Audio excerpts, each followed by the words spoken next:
ગોવા જવાનું મન તો બધાનું હોય, પણ ખર્ચાથી બીતા હોય.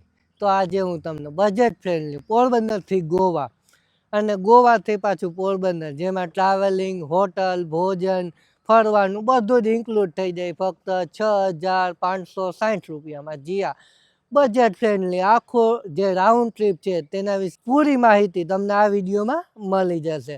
તો સૌથી પહેલાં તો આપણે ગુરુવારે રાતે અહીંથી નીકળવાનું થશે. ઘણા બધા મિત્રોને ખબર નહીં હોય કે પોરબંદરથી ડાયરેક્ટ ટ્રેન ગોવા સુધીની હાલે છે. ગોવા મડગાંવ સ્ટેશને આપણે ઉતારે છે.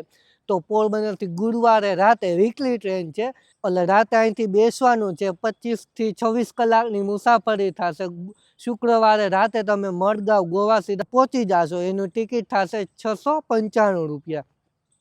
તો ત્યાં પહોંચી એડવાન્સમાં બુકિંગ કરાવી લ્યો તો વધુ સારું. ત્યાં પહોંચીને તમે બુક હોટલ કોઈ કરો તો પણ ચાલી શકે. તો શુક્ર, શનિ, રવિ 3 દી તમે ત્યાં સ્ટે કરો તો હોટલનું 1,000-1,500 આસપાસ લગભગ હોય છે. તો આપણે એનું 3,500 રૂપિયા ભાડું લખ્યું છે. 1,000 વાળી કે 1,100-1,200 વાળી હોટલ કરો તો 3,500 રૂપિયામાં તમને 3 દિવસ માટે મળી જાય. અને ત્યાંથી રિટર્ન સોમવારે સવારમાં 4 વાગ્યામાં ટ્રેન મળે છે, જે તમને અહીંયા મંગળવારે પોગાડી દેશે. તો ત્યાં 3 દિવસનું આપણે રોકાવાનું થઈ ગયું. શુક્રવારે રાતે પહોંચશો એટલે ત્યાં શુક્રવારનો ખર્ચ નહીં લખીએ. શનિ રવિ ભોજનનો ખર્ચ પર ડે 500 રૂપિયા. 200-250ની થાળી આરામથી મળી જાય. તો પર ડે 500 રૂપિયા, 2 દિવસ 1,000 રૂપિયો એ થશે. ત્યારબાદ ત્યાં ફરવા માટે સ્કૂટી રેન્ટ ઉપર મળી જાય. 700 રૂપિયામાં તમને સ્કૂટી મળી જાય.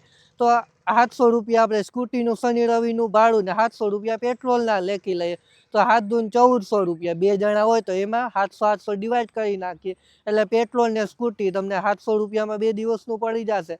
અને ત્યારબાદ ફરી પાછું આવવાનું.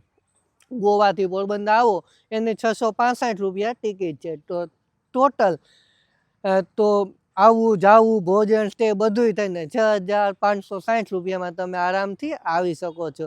તો પ્લાન કેવો લાગ્યો કોમેન્ટ કરજો. ઘણા કહેશે કે આ વસ્તુ રહી ગઈ, ફરવાનું રહી ગયું. તો અમુક ફ્રી હોય અને ઘણું બધું ચાર્જેબલ થોડી ઘણી જગ્યાએ હોય તો એ ચાર્જ એક્સ્ટ્રા લખવાનું રહેશે. તો આવી જ વધુ માહિતી માટે પેજને ફોલો ન કરી હોય તો ફોલો કરી દેજો. Thanks for watching.